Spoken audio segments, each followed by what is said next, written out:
Assalamu alaikum warahmatullahi ta'ala wabarakatuh. Wa alaikum salaam warahmatullahi. Mbele yangu hapa namuona kaka yangu Mlaleo, lakini mwenyewe kwa majina atajitambulisha na tuwepe maneno kidogo jinsi ya maandalizi ya shughuli ya hauli kesho imeanzia wapi, tumefikia wapi na nini kinaendelea. Karibu. Asante sana. Assalamu alaikum warahmatullahi ta'ala wabarakatuh. Alaikum salaam warahmatullahi ta'ala wabarakatuh. Alhamdulillah rabbil alamin. Shughuli yetu leo ni siku ya Alhamisi na shughuli ndio inaanzia leo. Kwanza leo ndio ufunguzi wa shughuli ya Sharif Swaleh Izzaddin ambayo tunaifanya hapa, tunakesha hapa. Kesho Aljuma asubuhi watu wanatoka hapa wanakwenda kudhuru.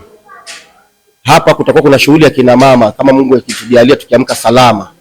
Wataanza asubuhi saa 3 mpaka saa 10 au saa 8 watakapomaliza wao. Sisi tutakuwa tumetoka kule Ngusero kwenye ziara na Sheikh wetu Sheikh Salih. Asante. Tayari umetupa mwongozo, lakini maandalizi hasa kwa ujumla wa shughuli, kwa sababu hapo umezungumzia kwenda kuzuru, lakini hata tumbo nayo ni moja ya maandalizi. Swala la tumbo likoje?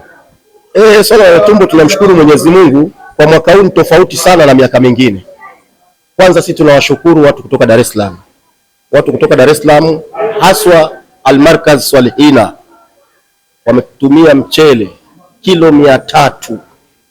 Hapa tuna kilo 1000 ambazo zinatutosheleza katika tumbo. Hatuna wasiwasi. Tukitoka hapa kesho asubuhi, chai tunaenda kunywa Ngusero. Tayari maandalizi yako kamili kabisa. Mchele uko kule tayari kabisa kilo 100 na. Kwa hiyo mchana wa kesho tutakuwa tuko Ngusero, na hapa pia usiku tuko vizuri. Moja maandalizi na amani nayo au usalama, maandalizi yake yakoje? Upande wa maandalizi ya usalama ni zaidi. Kwanza tulichokizingatia kwanza ni kupata kibali. Pamoja na kwamba sisi ni taasisi tunayojitegemea, lakini tumetoa taarifa katika vyombo vyote vya usalama. Hapa kuna usalama wa mambo ya ndani ambao ni ulinzi wetu wenyewe binafsi, alafu kisha pia kuna jeshi la polisi. Tunashirikiana nao vizuri sana katika swala hili. Lakini pia mazingira ya shughuli yakoje? Mazingira ya shughuli kama tunavyoona mwaka huu tofauti na miaka mingine. Mwaka huu mazingira ya shughuli ni mazuri sana. Kwanza tumeandaa hapa katika huu ukumbi wetu, tumeandaa vizuri sana, na pale nje watu ambao watakuwa wamechelewa wakabaki nje, kutakuwa kuna TV ambayo itakuwa ikirusha live kule nje. Kutakuwa kuna kioo kule nje, watarusha live kule nje. Kwa hiyo mwaka huu ni tofauti sana. Huku ndani mabadiliko nafikiri mmeyaona, harakati ziliendelea. Tunamshukuru sana ndugu yetu Izzaddin. Harakati zimeendelea huku, viongozi wale wamefanya kazi kubwa, wamebadilika sana mwaka huu inshallah. Hakika. Haya, kwa nini tumeyazungumza haya? Kwa sababu wanaenda kutazama watazamaji. Kuna mwingine bado hajaje. Tumezungumza usalama kwa sababu ipi? Ili mwingine huenda anataka kutoka kule kia anataka asikie usalama. Kwa hiyo hapa umetuthibitishia kwamba usalama upo, hamna shida tumbo, lakini pia maandalizi mengine yote yako sawa. Lakini pia na hata sisi kwa macho tumeona mwaka jana na mwaka huu ni vitu viwili tofauti, kwamba mazingira yanaonyesha kabisa shughuli ya mwaka huu itafana zaidi. Lakini mwaka huu umetia fora. Kule nje nimetembea, nimekuta ngamia. Hebu tupe habari ya ule ngamia. Alhamdulillah. Huu ni mwaka wa pili sasa tunachinja ngamia. Mwaka jana tulichinja ngamia. Mwaka juzi tulichinja ngamia. Mwaka jana tukachinja ng'ombe. Zilikuwa ng'ombe 3. Mwaka huu tuna ng'ombe 4, mbuzi 10 na ngamia. Huyu ngamia alhamdulillah katolewa mbali, na ni harakati hizo hizo. Kwa hisani ya watu wamesema sisi tuliwaambia tutaki pesa, tunataka vitendeo kazi, wametuletea ngamia.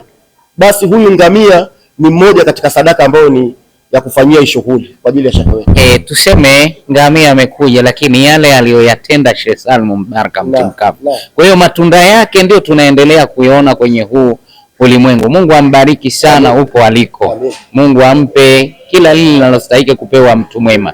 Sisi wote ni watoto wa Sheikh Salum bin Mubarak Mtimkavu. Wote walioko hapa ni watoto wa Sheikh Salum. Mungu hatuna cha kusema zaidi.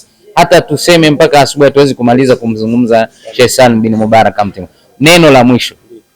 Kipi ambacho kila siku utakuwa ukikikumbuka najua yako mengi ambao huenda amekuzungumzisha Sheikh Salim, amekupa, lakini kuna kimoja hutokisahau maishani mwako. Kipi ambacho huwezi kukisahau mpaka siku ya Kiyama? Asante sana. Yaani kitu ambacho sitakisahau, kwanza nimshukuru ambaye ndio msimamizi mkuu sasa, Mbaraka, Sheikh Mbaraka, tunamshukuru sana kwa sababu anapambana kuvunja yale makundi na kuleta watu pamoja. Hilo la kwanza. Lakini neno ambalo sitalisahau ni katika bango letu ambalo ukiingia pale ambalo unaliona limeandikwa pale, tupendane, tushikamane, kisha tuoneane huruma, ndipo tutakapofanikiwa. Hili ni neno ambalo limetufundisha katika maisha sana, na hili nafikiri Sheikh Mbaraka ndio analipigania sana katika kila siku tupakiamka. Leo kulikuwa kuna kurupushani za hapa na pale, lakini tumekaa pale ofisini, amesema maneno haya, ameyakumbusha tena. Akasema kitu cha kwanza tuhurumiane, alafu kisha tusameheane, ndipo tutakapofanikiwa katika mambo yetu.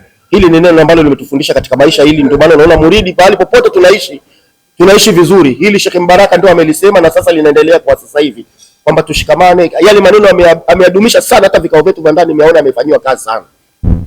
Mungu ambariki sana. Amen. Na tunamwombea sana kwa Mungu. Amen. Mungu ampe umri mrefu kuyaenzi yale ambayo ni maneno ya kila siku alikuwa tukituambia shehe wetu Sheikh Salim bin Mubarak Mtimkavu.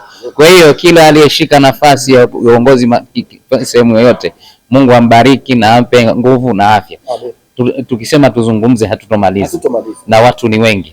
Kwa hiyo mimi ni ripota wako wa Saadati TV, Abdul Kadir, nikiripoti kutoka Arusha Zawiani kwa Sheikh Salim bin Mubarak Mtimkavu. Bye bye, tutaonana baadaye.